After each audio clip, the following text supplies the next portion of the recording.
Alright guys, welcome back to episode 8 of the Z-Watch Show here today.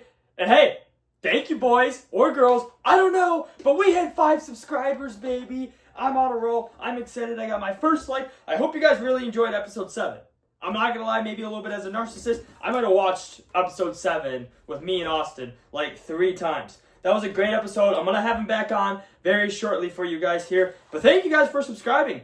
And I guess with this episode, in episode 8, we don't have much. Alright, this is going to be the #1 betting show in Wisconsin. So, I'm going to do my first bets. It's going to be my first bets. Football's back, baby. Football is officially back. I'm going to go over Thursday and Friday games. I only got a couple just because I don't really want to go over, the FCS games and random games. I'm going to stick to, a couple main games that people are going to watch, people are going to enjoy. And then not much other sports happens since the weekend. So just, I guess, a little bit of golf talk, a little World Series, and I'm going to try some MLB talk. I don't know much about MLB. But yeah, I'm excited, and it's time to start betting on football again. And this is a great day, and I hope you guys enjoy episode 8 of the Z-Watch Show. It's time for the Z-Watch Show. It's the Z-Watch Show. It's the Z-Watch Show. Man, this guy knows ball. He knows everything. It's time for the Z-Watch Show.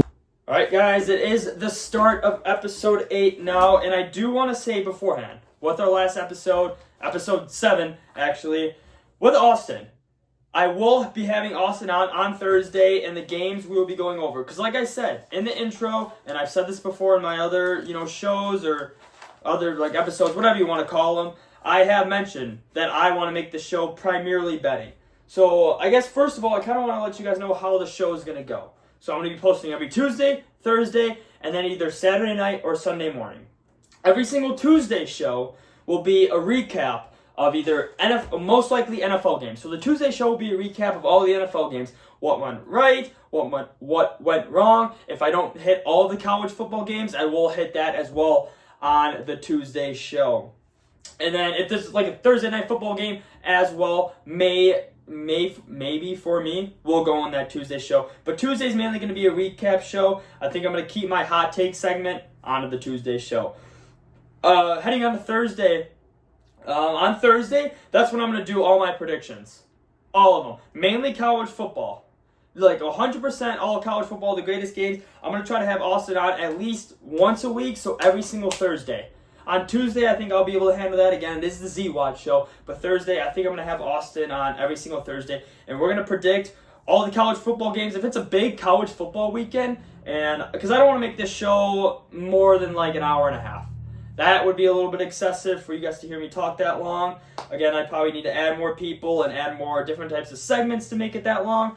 But I'm looking to keep it anywhere within that 30 minutes to an hour and a half range. So that's my goal. So if it's a big slate of college football, then I probably won't do NFL until Saturday night. I'll post it or very early Sunday morning.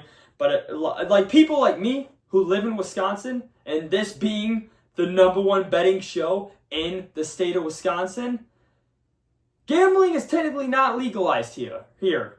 So I completely understand that if you guys follow me and if you guys trust my picks, you're going to need a couple days to drive to Iowa, drive to Illinois, go wherever you got to go to place your bets. Text whoever you got to do to say, hey man, I'll Venmo you $20, put in this bet for me. Z-Watt said it's a lock. It's a lock.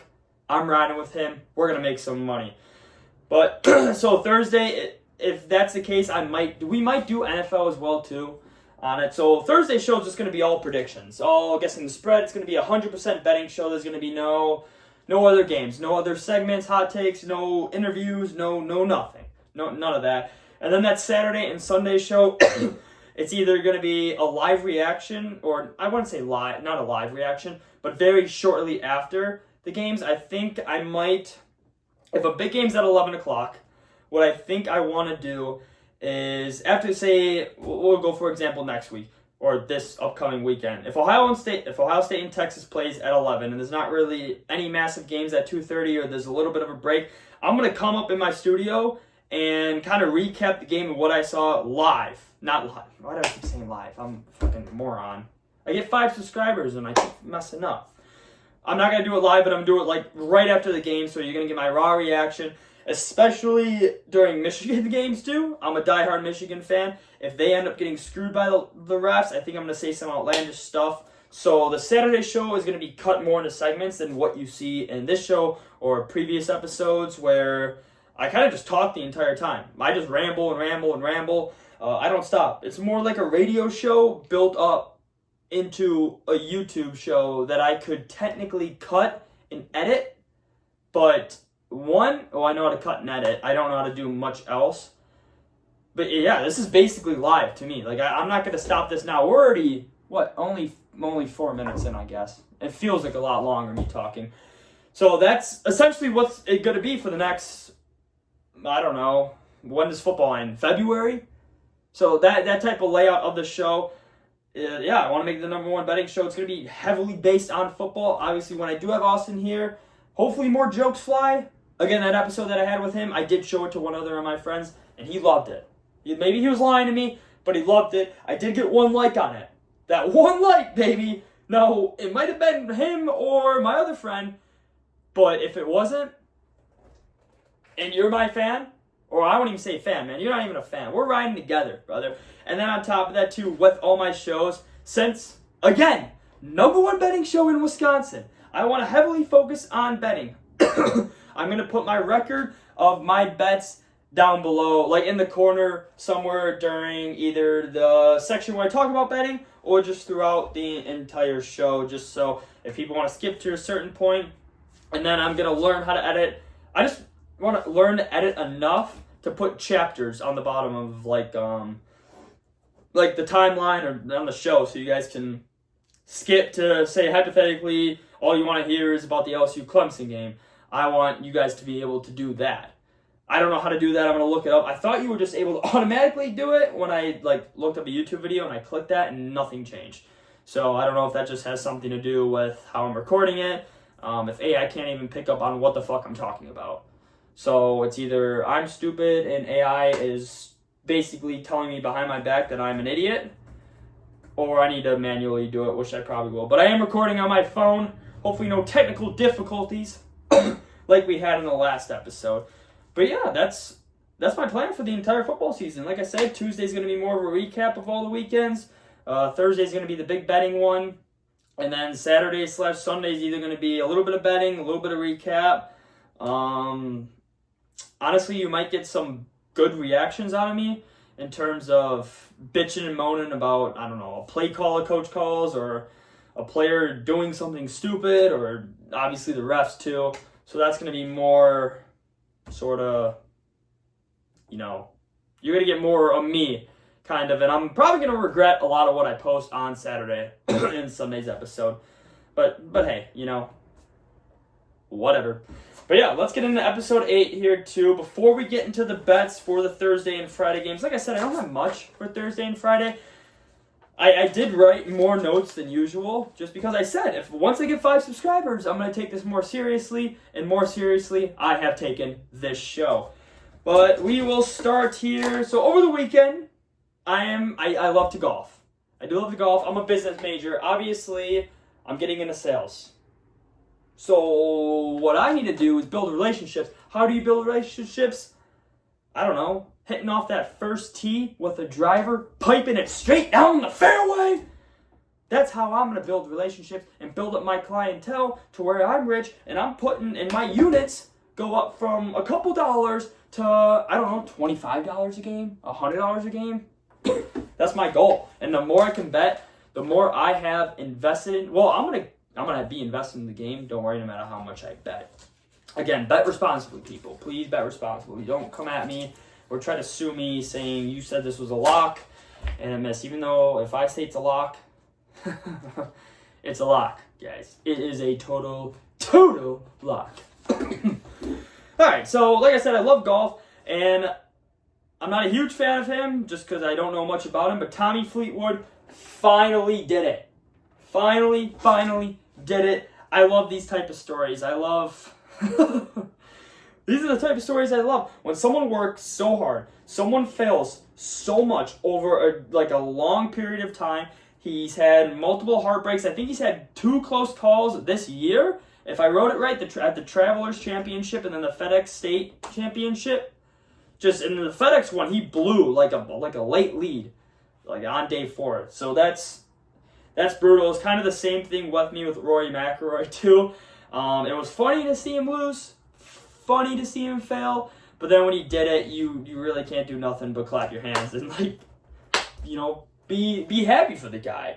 There's nothing that's like every American movie that's great, every cheesy Disney movie is someone struggles so much and then they finally accomplish what they wanted to accomplish and everyone's smiling, clapping, hugging at the end of the show, at the end of the movie, whatever. I'm happy for the guy. He was it was his 163rd tour event. And he's damn good too. Like I've already mentioned too, where he had a lead, he choked. Just in 2025, he's been a PGA Pro since 2010, which is just unbelievable, man. I mean, you're a PGA Pro for 15 years now. Yeah, 15 years, and you haven't won a single time. It's not like Tiger Woods was here. I mean, we've had Scotty Scheffler, but only the past couple years.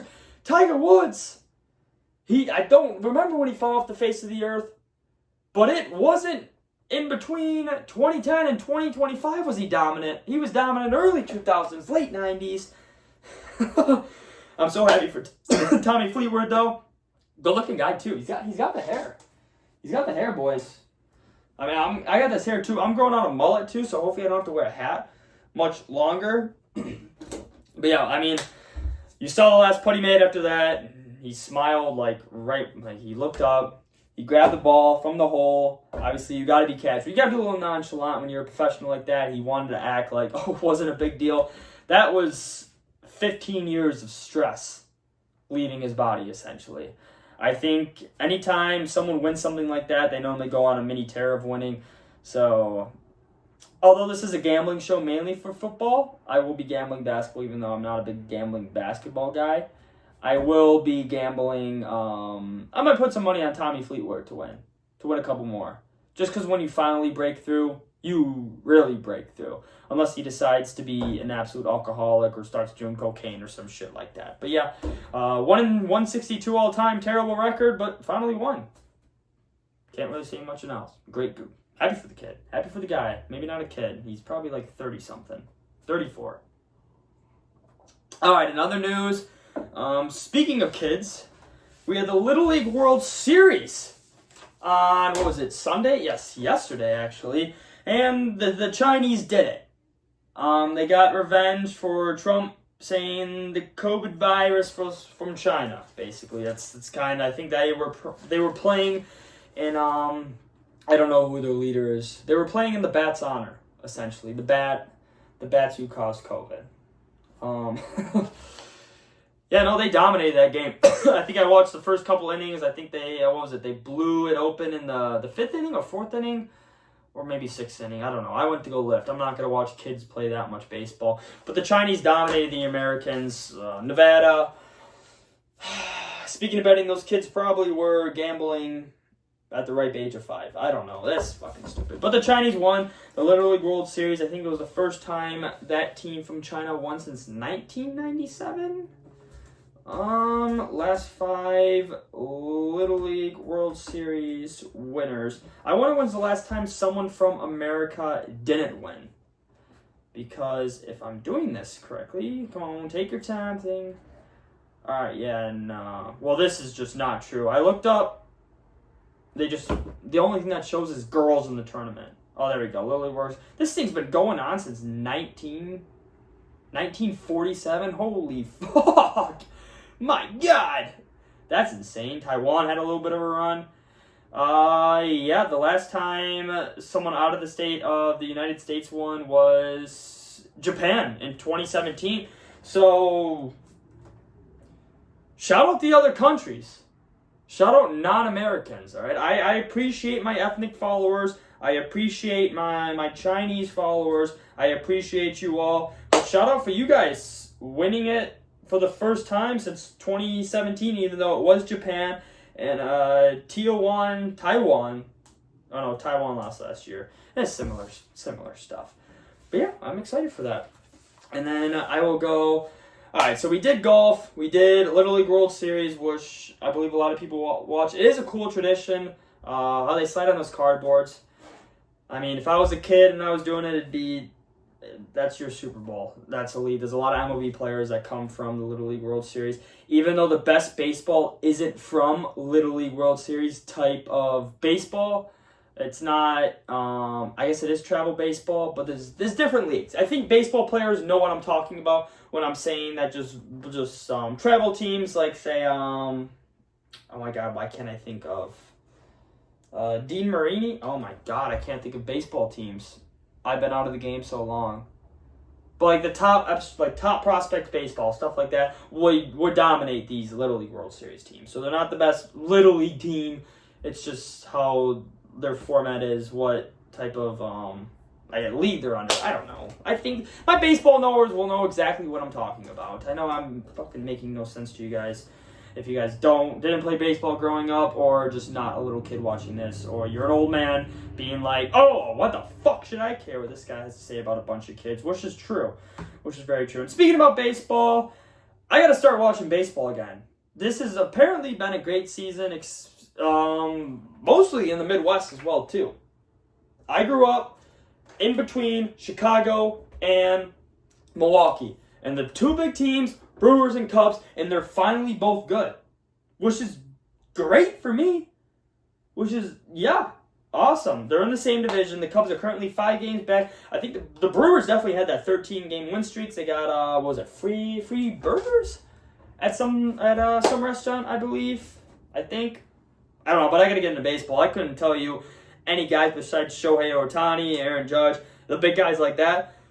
Other than that, I'm so fucked when it comes to baseball. But the reason I got to start watching is because my team, even though they had a little run last year towards the end and were kind of the underdogs, have not been good since 2012, 2013 when they had Miguel Cabrera, Prince Fielder, Torrey Hunter, and all them boys. And that's the Detroit Tigers. Again, you guys know.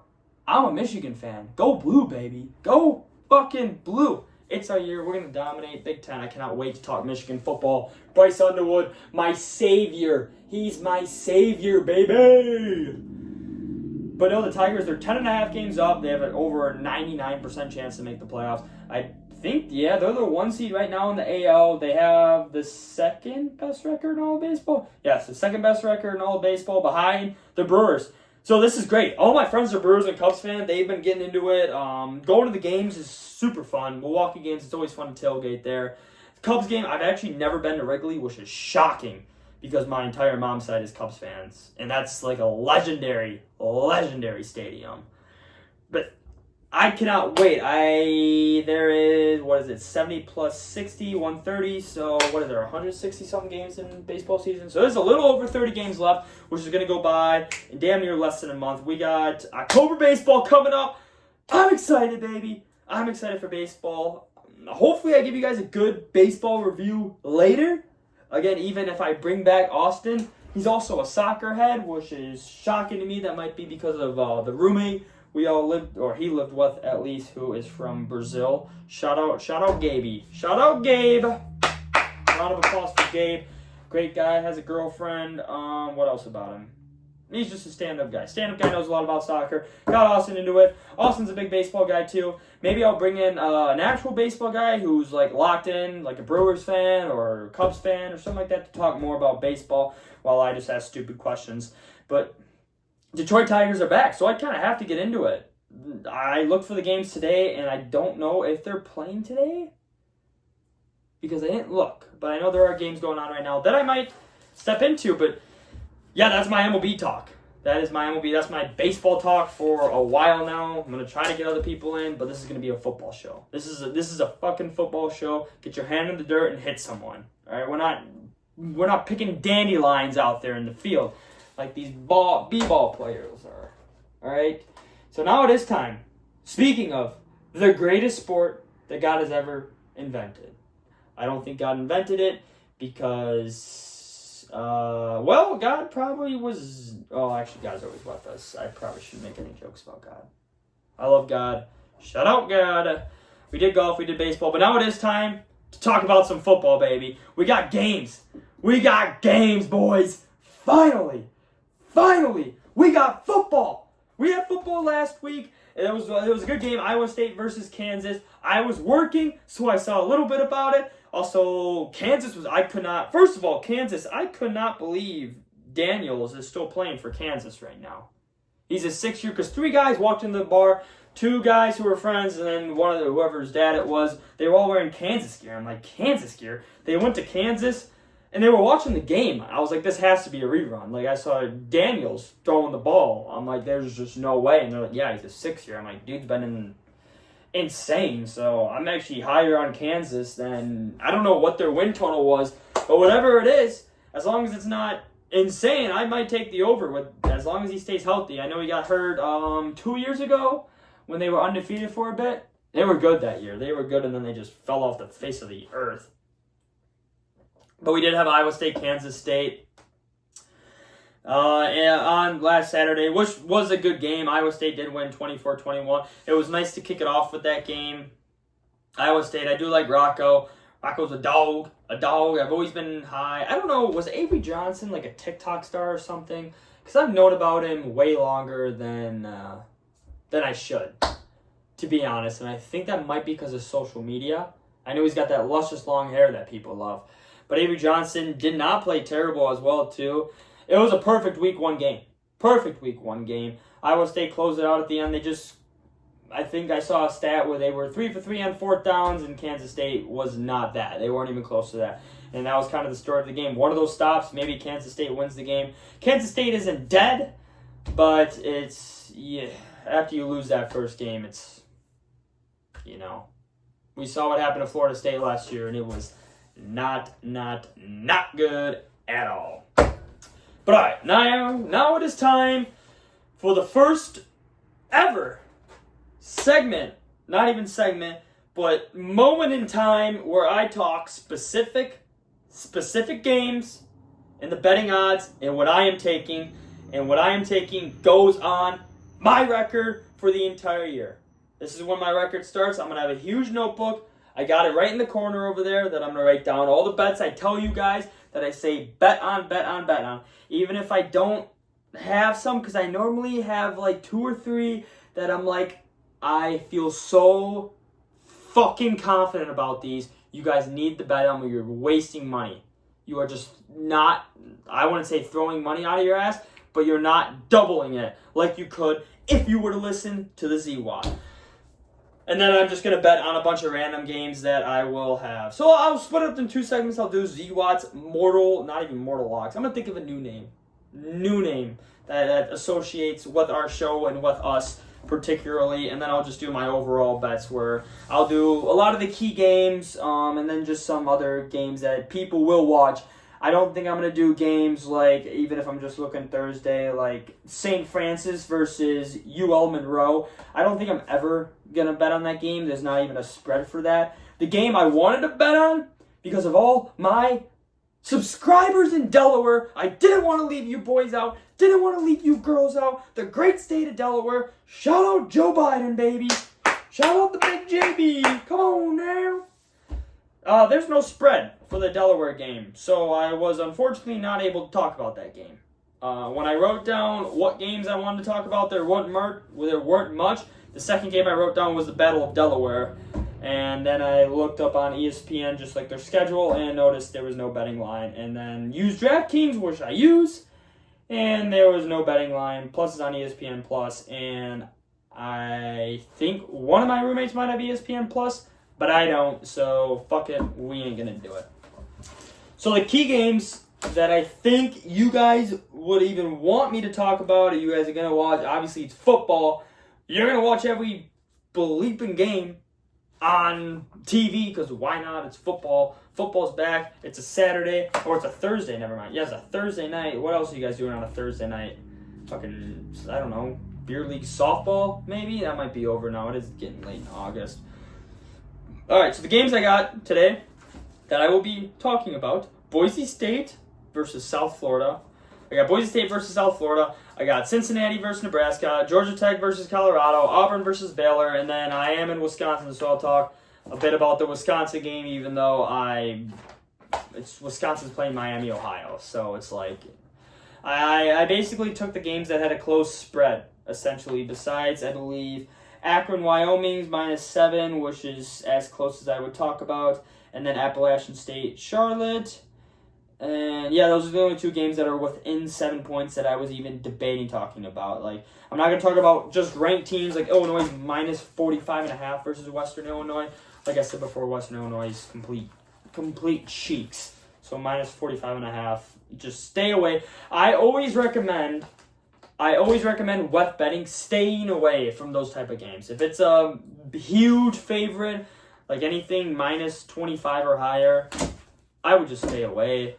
Like, especially if it's like, I don't know, Michigan versus New Mexico or Ohio State versus, I don't know, St. Francis. Stay away from those games. It's never smart to bet on. You're just praying and praying, watching backups play, essentially. It's not enjoyable. You're stressing yourself out for no reason with no control. No matter how many notes you do, how much studying you do on the game, it's just kind of a crapshoot. That's how people lose money in betting on shit like that, essentially.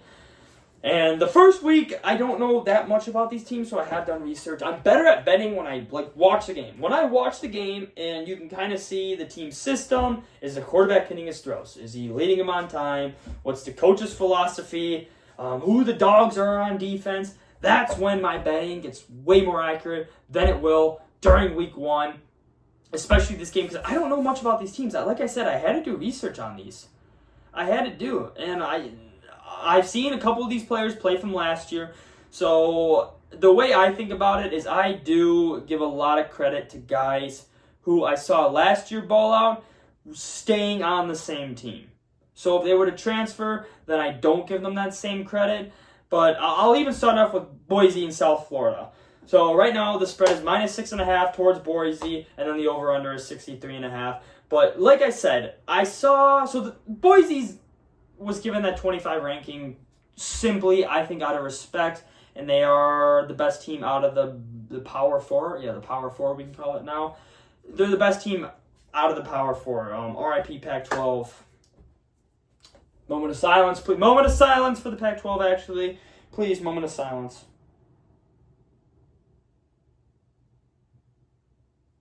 All right, RIP Pac-12, rest in peace. Please come back. I miss you, baby. I miss you, Pac-12. That was my second favorite fucking conference besides the Big Ten. Fuck. There was nothing better, actually. All right, I'm going to go not even a side rant. Nothing better than when I, after done playing my own game, getting drunk with the fellas, drinking booze, kissing girls, and then looking up on that TV at some fucking bar I'm at getting slaughtered and seeing Utah versus Oregon, 45-38 with like 8 minutes left in the fourth. And you're just sitting there, taking a break from the hose, taking a break from drunk talking with random boys, and just sitting there and watching a beautiful ending. Beautiful Pac-12 ending. And you always knew Utah just turned it on at dark, and then they had Cam Rising too. It was a beautiful, beautiful sight to see. I miss that. I'll always miss that. That'll be part of my college memory safe. Part of my memory safe, essentially. Being drunk. My drunk memory safe in college is Pac-12, which is, it's not sad. You know what? It's not sad because Pac-12 After Dark was absolutely phenomenal. All right, back to Boise, South Florida. So what I wrote down for Boise is, like I said, I give a lot of credit, and a lot of my betting is just reliability that I have with players. And the reason why, I will just tell you my bet right now. I'm going to go Boise -6.5. I think they're going to win by a touchdown or more against South Florida. South Florida, they finished 6-6. They did win their bowl game. Their bowl game was actually amazing. They lost. They won in a 5 overtime game against San Jose State, where they won 41-39. They got a new quarterback, new running back. So I just think that first game, South Florida's going to struggle. And Boise, in terms of a team that could make the college football playoffs as, the best team that's on Power 4, Boise could definitely do it again, which is why I think they were ranked top 25. They're not going to be nearly as good as last year. Why? They're not going to have a Heisman player this year. As much as I'm high up on Maddox Madsen, who threw over 3,000 yards last year, was it 23 touchdowns in 2020? Yeah, last year, 2024. They just don't have Ashton Genty. He's not going to be a Heisman guy. I mean, maybe if he just goes and dominates, but he's not going to have a shot like Ashton Genty did. They do have a running back, a transfer from Fresno. He didn't play that much in 2024. Malik Shepard, he's going to be stepping in for Genty. Like I said, got hurt last year. He played against Michigan, had like 14 carries for 24 yards. I mean, he was also going against Mason Grant and Kenneth Grant, so good fucking luck. Ask Ohio State how running the ball went. Fucking losers. In 2023, he had 172 attempts, 966 yards, and 9 tutties. So they did also on Boise. They lost their All-American defensive end. What was it? Ahmad I put it right there too. Hassanin? I don't know. He got drafted by the Lions too. So Boise did lose 2 of their best players, but like I said, I just trust Maddox Madsen watching him all season. I know it's going to be a little bit more difficult for him. He's going to have to take a lot more on his shoulder than last year because teams aren't going to stack, 6, 8 guys in the box like they did last year. They're just simply not, and Maddox is going to have to take more of a load. But he can do it. He's balled out in plenty of games I saw. It's not like I was a Boise watcher, Boise expert. It was the Mountain West. It was late at night. They didn't really have many Boise games on TV. It was just later, better games like, I don't know, Alabama, Georgia, or shit like that. Because who wants to watch Boise State play a fucking trash-ass team and then after the first quarter when Ashton Genty has, 12 carries for 230 yards, 3 tuds, his day's over, and then that's the only reason people wanted to watch Boise was because he was a Heisman threat. And if you didn't like Travis Hunter, you were on Ashton Genty, and Ashton Genty had a great argument to make the college football, to win the Heisman Trophy. Travis Hunter should have won it, but Ashton Genty, if he won it, I don't think there would have been too much of an outcry. Maybe a little bit, but nothing crazy. But I do think Boise, just like I said, Maddox Madsen, you got to choose the guys who you know are reliable. You got to choose the guys who you have seen play football, who you have seen be great. A lot of this time, you can't just bank on transfers or bank on new guys to step up right away. Yeah, that happens occasionally, and if you're right, you're bragging to your friends. You're like, I fucking told you, buddy. I told ya. I'm right. Who's right? I'm right. I'm the man.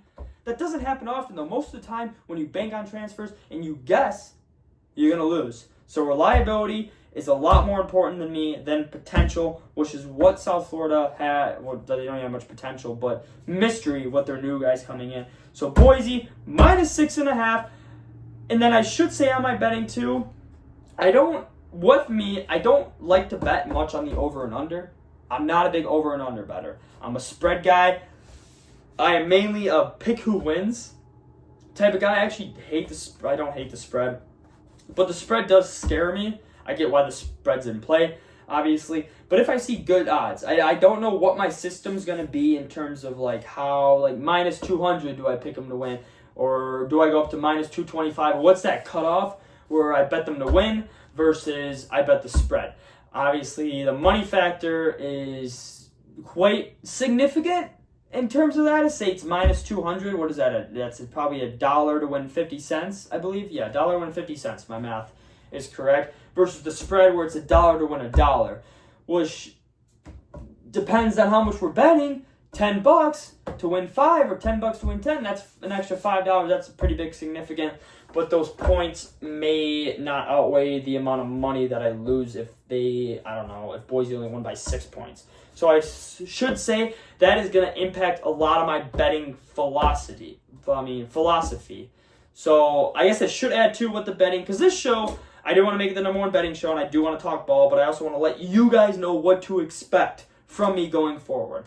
So I will have my record, and then I will have the amount of money you would won or lost betting, and I think I'm just going to do just a unit size. I might do a unit size of 100 because bigger numbers people just like. That's just, I might do percentages. I'm going to have a note, so I'll figure that out, but that is what I'll have. So, because if I go, I have Michigan to beat New Mexico today, and then count that as a win for me. That's kind of false advertising a little bit, so it's nice to see how much you would win from riding with me. So that's kind of what, I want to make this a legit show. I'm not here to scam anyone.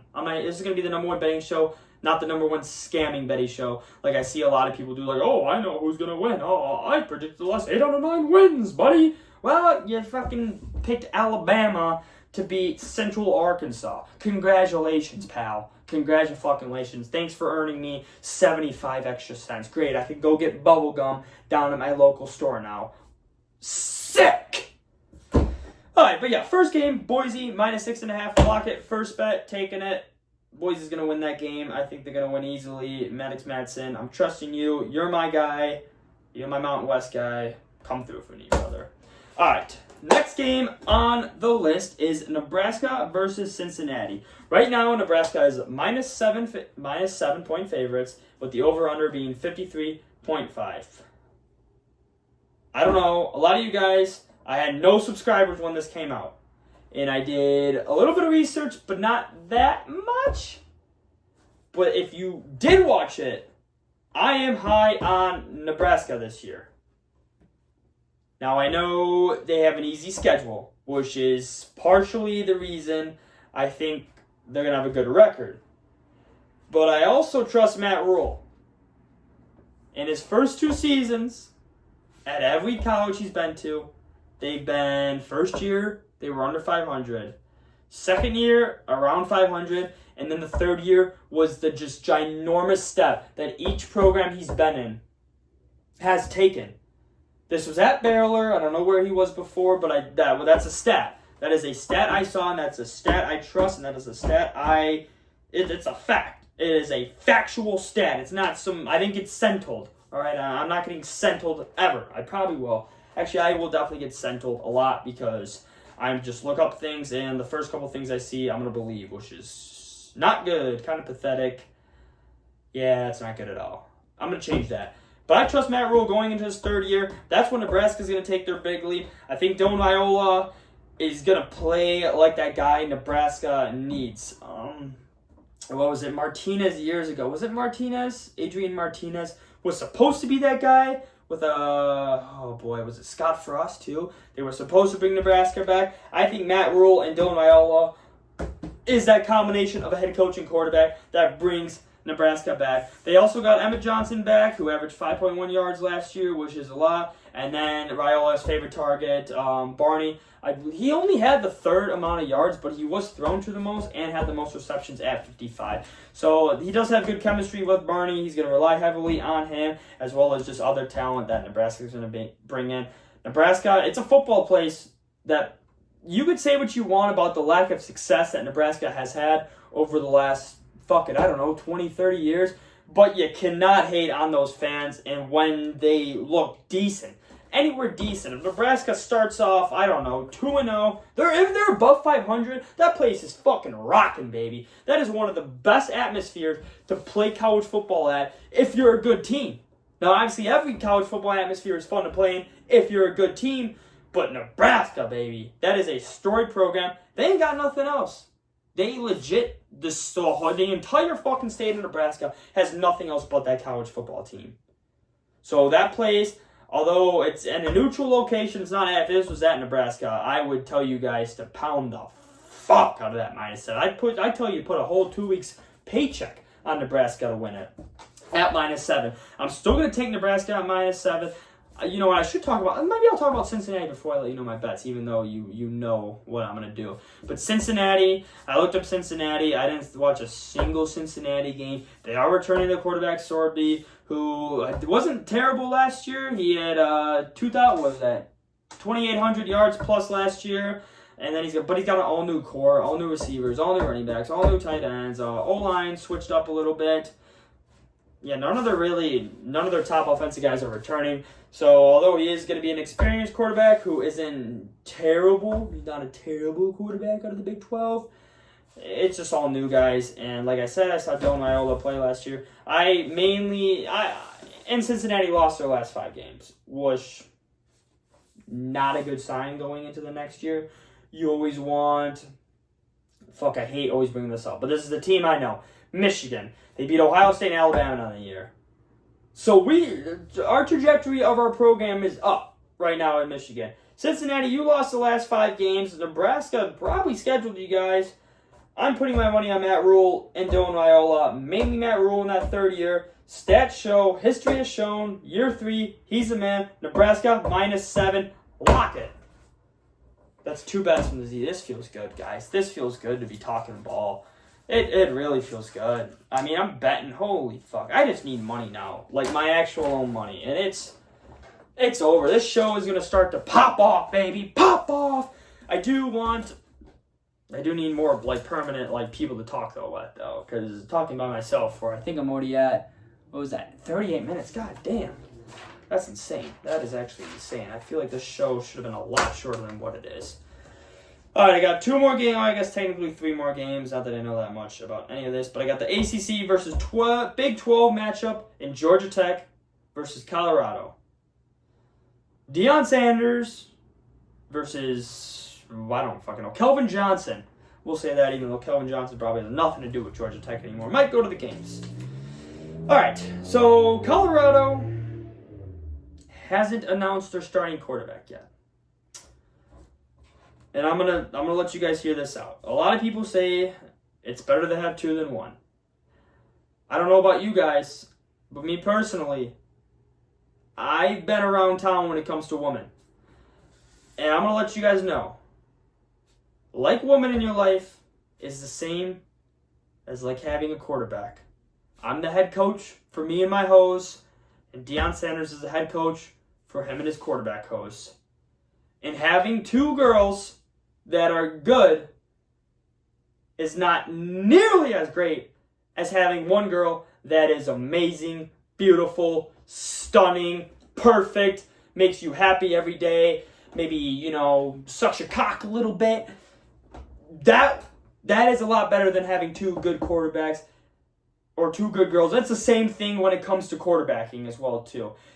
All the time in my experience, whenever a coach has not made a decision who their starting quarterback is going to be, that's not a good thing. That means not one of the quarterbacks has stood out enough to be that guy, which is especially concerning going into week 1 when Georgia Tech has their guy. I mean, I wrote 1 word for Georgia Tech.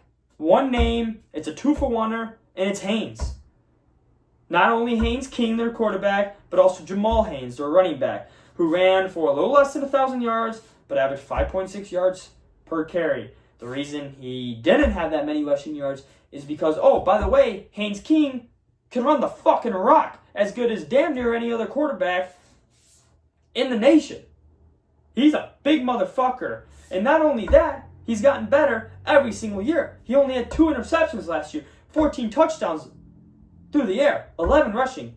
So he had 25 touchdowns last year, 2 interceptions, might have had a couple fumbles. I didn't look that up, but I'm assuming he did if he's running the ball that hard.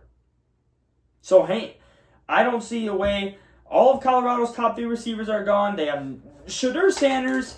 Whatever shit people want to talk about him or just try to say he was overrated or whatever the fuck you want to say about Shedeur Sanders, he was a damn good college football quarterback. Like, he bailed that team, that offensive line, their shitty defense out of a lot of situations. Although, half the time, he'd end up taking a 30-yard sack and Colorado would be fucked. But there were moments in the games they won where he would just make play after play after play after play where it's like he shouldn't be doing that. He should not be having to run away from these defenders. And then also, by the way, they also had the Heisman Trophy winner last year. Sorry, I think this is just gambling people and people heavily betting on Deion. I think Deion Sanders, because of who he is a great man, great coach, probably a great person. I've never met the guy, obviously. He's going through troubles, like, damn near every year. I feel like it's something new with the guy, which sucks because you can argue he's the greatest football player of all time. And as much as he does the media shit and tries to all that junk that a lot of people hate, he is probably a damn near football coach and is impacting these kids' lives amazingly. But the gambling side, and people are giving Colorado way too much credit, especially over a Georgia Tech team that has a bona fide dog at quarterback. I mean, the spread at only -4.5 is insane to me. The over-under is 52.5, which, again, I'm not going to touch over and unders for at least the first week. I don't know that much about these teams besides the players. like the offensive philosophy of teams to bet on over and unders yet, which is whatever. But over under is basically a crapshoot, anyways. There's certain games you bet the over on, like Army versus Navy or the Red River. Oh my God, yeah, the Red River shootout, basically you can call it. Oklahoma versus Texas, whatever. But yeah, Georgia Tech -4.5. I have Georgia Tech -4.5 all day. Georgia Tech to win, it's at -198. That's sort of what I was talking about before when it's like, where do I draw the line at where I just pick them to win and be happy with the money I won rather than the spread. Although I'm not, I would even recommend you guys to bet -4.5 Georgia Tech just because I think Colorado is not as good as only being a 4.5 dog. I think they're a lot worse than that. I think Georgia Tech is going to cover with ease. Mind you, this game might be in Colorado, though, if I'm not mistaken, which sort of sucks. I think the game's at Colorado. If the game's at Colorado, then that would be why I could see Colorado, because home field does matter a lot in college football. Home field matters more in college football than it does in the NFL. Prove me wrong. I don't have any stats to back that up. But you're getting college kids, just a bunch of drunk fucking college kids with adrenaline. In professional sports, you're a professional. You know what has to be done no matter where the fucking crowd is. So that's just on the game. And then this game's also going to be on Friday as well, too. It is a nice Friday game, 7 p.m. Sit down, have a couple beers. Yeah, it is at Colorado. So yeah, -4.5. I still like Georgia Tech at -4.5. But if you're one of those guys who would rather, like me personally, you'll find this out about me. I'd rather pick guys to or teams to win rather than cover the spread. Georgia Tech at -198 isn't that far fetched for you just to pick Georgia Tech to win. I know there's more money in -4.5, but Georgia Tech's gonna win the game. So I'm gonna take the spread for right now in week 1. But don't be surprised if they just win. They're going to win the game, though. That's all I got to say. All right, the last game, or second to last game, I guess I'll talk about, even though the last game I don't really care that much to talk about. This game's going to be Auburn versus Baylor. This game, although I knew the previous 3 games, I could tell you a couple players on each team or on teams and know a little bit about what I'm talking about. Well, this game, I didn't know a damn fucking player on any of these teams. I did not know that Jackson Arnold transferred to Auburn. And like I was saying at the beginning, he is a guy who I've seen play before. I've seen him play. I've seen his body of work. He struggled last year. He had I don't even know if I want to go as far as saying a decent-ish year at Oklahoma. Not really. He was kind of a bit of a letdown. He was a former top 5 recruit. But I don't put that much into guys who I know, who I've seen play 2 years of college football, especially if they did not have a good year, transfer to another school. I don't like it. I don't like it. Auburn is a 2.5-point favorite, over under at 57.5, but I'm staying away from that. I kind of like Baylor at +114 to win. Straight. I don't want the points. I think Baylor is just going to win that game. I mean, for Auburn last year, the defense was a strong point for them. Sure. Auburn added some talented receivers to the transfers from the transfer portal, Singleton and Fields. They do have a big concern. They did lose their workhorse in Jarquez Hunter to the NFL. I just don't like.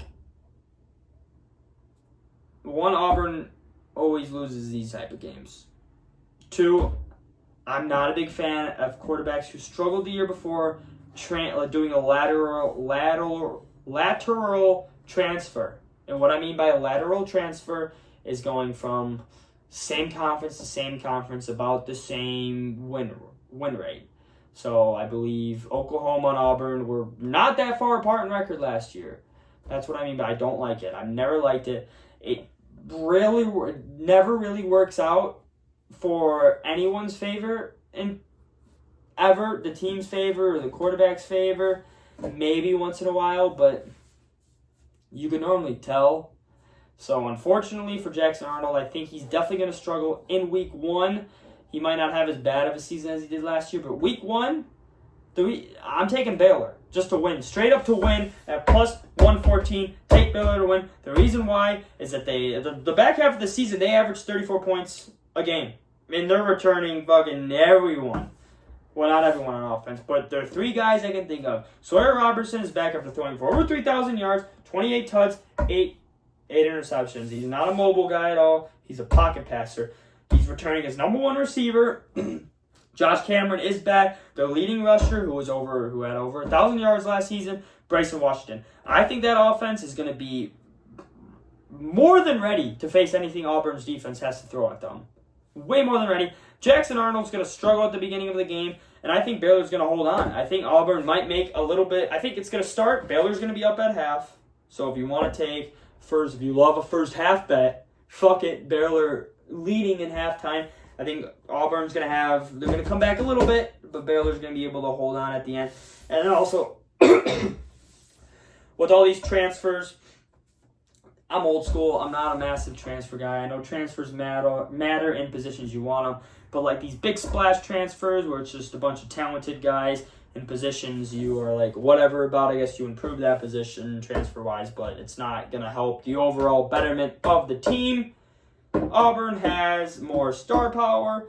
Baylor is deeper. Baylor has a better 22. Baylor's more experienced. Baylor's going to win the football game. Plus 114. Mark it, book it, lock it.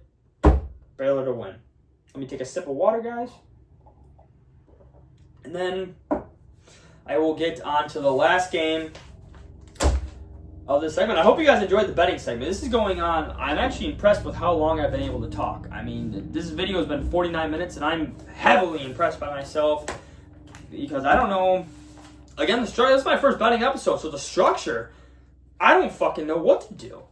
This is interesting, but I do live in Wisconsin, so I don't have much about the Wisconsin game. I'm just going to briefly mention it. Wisconsin is a minus 17.5 favorite over Miami, Ohio.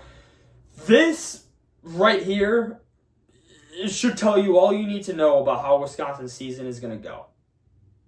This is not a detriment to Miami, Ohio, but when I was looking, so I just went on ESPN, looked up the games, looked up the spread, the over/under. It's all right there on the right side, right next to the schedule, because I was looking at what games should I talk about? What games do people want to see?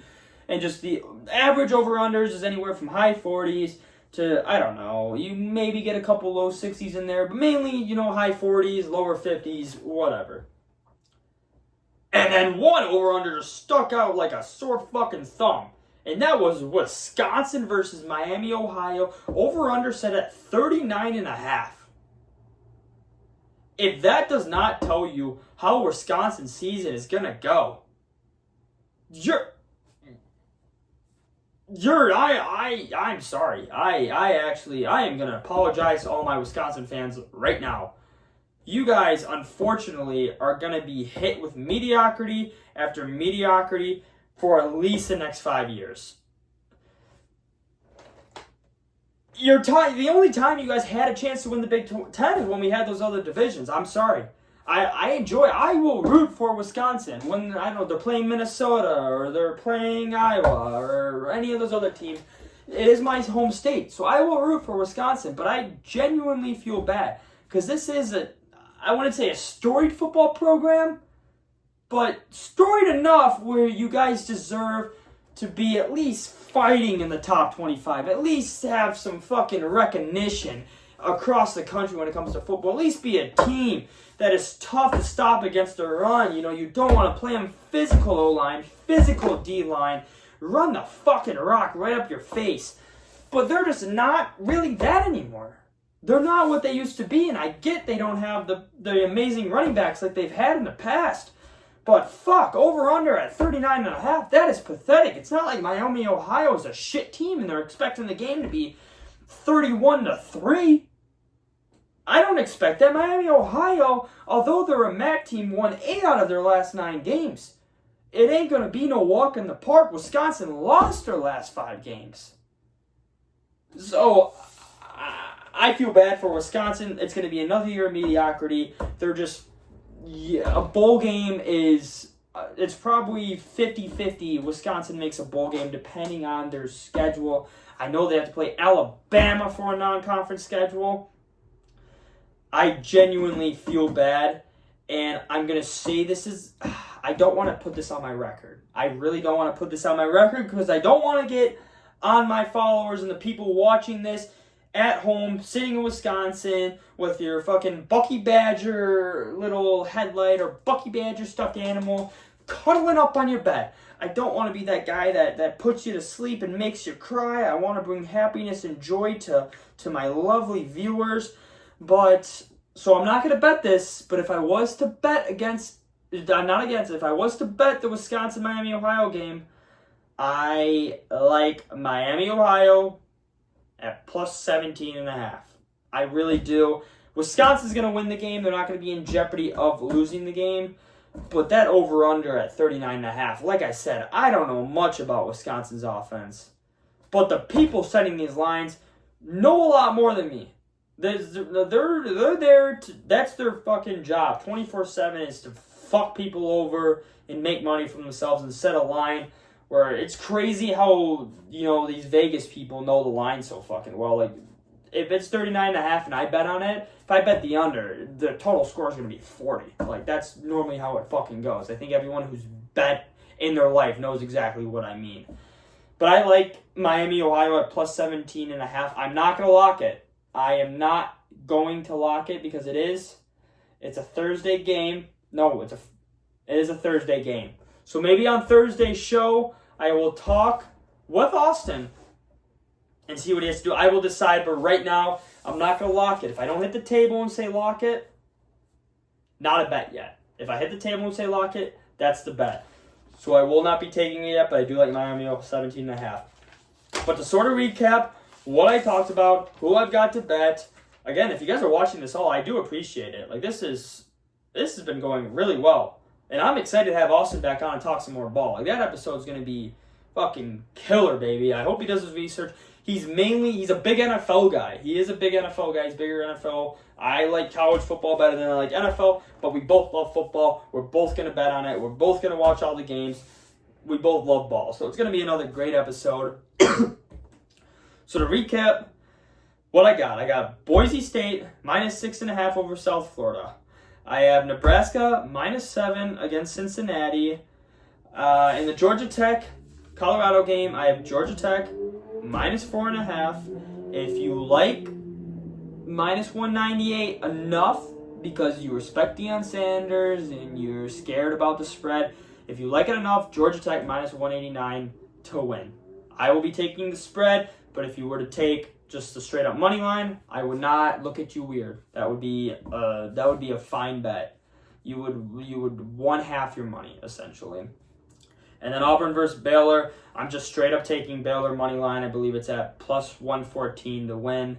Staying away from all the over-unders this week, especially in the Thursday episode too. I'm going to do the same exact thing. But yeah, that's going to conclude the Tuesday episode. I think that's all I have. And then like I said, guys, I'm very excited for Thursday's episode. Again, I'm going to have Austin back in the studio, in the flesh. I know you guys loved him. I loved him too. It was the only one that had a like. So I kind of have to bring him back. He is my biggest hit right now when it comes to the Z-Watch show. I had no one else on. When I decide to market this and show other people the Z-Watch show, I really hope that, people do support it a little bit and I'm able to interview a couple people and kind of get this thing going. I do have 5 subscribers, and it wasn't just all my friends who subscribed. So I am very fucking happy with you boys. And I think this is going to be about an hour, which is okay. I hope you guys can spend an hour of my time listening or just put me on when you're falling asleep. That's going to be my goal. I want you to fall asleep. You're going to listen to my bets in the background while you're playing a video game. That's the type of YouTuber, that's the type of show I want to put on. I don't need you to be locked in on me the entire time. I just want you to listen to me in the background, give you some insight onto betting, maybe be a little entertaining, try to be funnier, try to be better. And yeah, that's going to wrap up. We got an exciting show on Thursday, but that is going to wrap up episode 8 as a motorcycle flies by the studio. Hopefully not a gang, because you can hear it all on the camera. But that is going to conclude episode 8 of the Z-Watch Show. I hope you guys enjoyed. I hope you guys bet these, and I hope you guys ride with me.